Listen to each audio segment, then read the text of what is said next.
Creepypasta Indonesia berjudul Sally the Killer.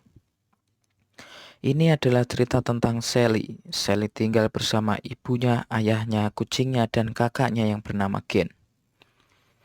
Semua yang Sally inginkan untuk hari Natal adalah boneka beruang. Ibu Sally mencari di setiap toko-toko untuk mencari boneka beruang. Setelah ibu Sally mencari di setiap toko, mereka mengatakan boneka beruang itu sudah habis. Sampai akhirnya Ibu Sally datang ke toko gade tua yang suram. Seorang pria kurus tua duduk di belakang meja, dan tepat di rak belakangnya ada boneka beruang. Pria kurus itu memberitahu Ibu Sally bahwa boneka itu tidak dijual, tetapi Ibu Sally menambahkan beberapa dolar, dan pada akhirnya pria kurus itu menjual boneka tersebut. Ibu Sally sangat gembira dan berlari pulang ke rumah dan membungkus boneka dalam sebuah kotak Natal. Hari-hari berlalu, tanah sudah diselimuti salju. Natal adalah akhir dari semuanya. Sally membuka matanya dan ia melompat dari tempat tidurnya. Natal sudah tiba, dia berlari menuruni tangga. Aroma permen dan pir apel tercium di hidungnya. Dan tubuhnya dengan perasaan yang sangat gembira. Ini dia akan ingat ini untuk selamanya. Ibu dan ayah Sally duduk di sofa sambil meminum kopi dan mendengarkan lagu-lagu Natal. Ken tersandung saat menuruni tangga karena dia masih sangat mengantuk dan langsung duduk di sofa. Air mata Sally mengalir saat membuka hadiah-hadiahnya, satu demi satu. Ken juga membuka miliknya dan orang tua Sally dan Ken menyembunyikan whisky mereka untuk nanti. Sally sudah membuka hadiahnya sampai kotak yang terakhir. Dengan nama di atas kotak Natal ini, ia merobek kotak Natal itu dan berteriak kegeriangan saat melihat boneka beruang. Sisa Natal dihabiskan dengan bermain mainan barunya sambil meminum minuman telur kopiok dengan pir apel. Malam datang dan hujan mulai turun. Sally tidur dengan Charlie, nama boneka beruangnya, sambil menonton Rudolph the Red-Nosed Reindeer. Sedangkan Ken naik ke lantai atas menuju kamarnya untuk mengeksplorasi item baru.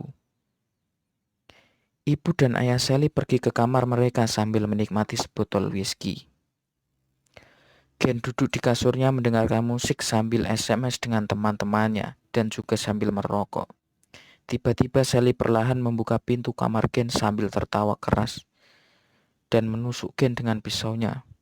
Saat ia menusuk Ken di bagian perutnya, Ken mulai berteriak keras karena kesakitan.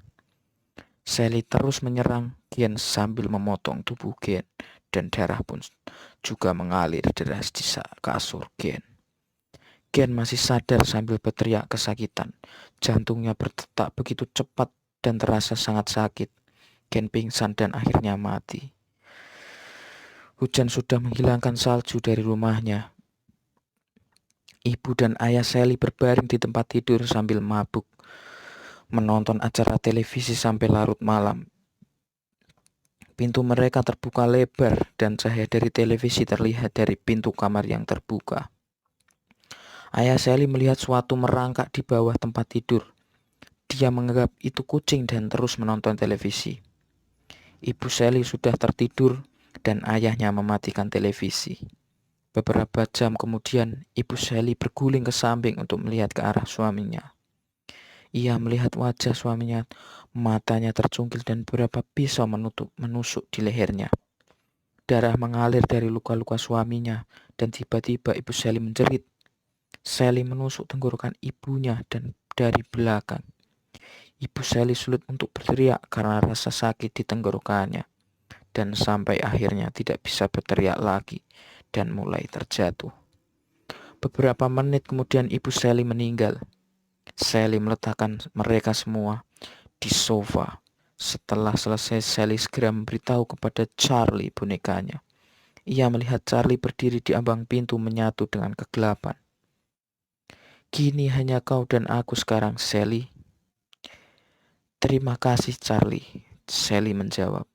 Ketika polisi datang, beberapa minggu kemudian, kakak Sally ditemukan dengan keadaan yang mengenaskan. Mata ayahnya yang mencungkil, leher dan punggung ditikam 29 kali, dan tenggorokan ibunya dipotong. Sally dan boneka beruang tidak pernah ditemukan, dan kasus ini masih terbuka sampai sekarang.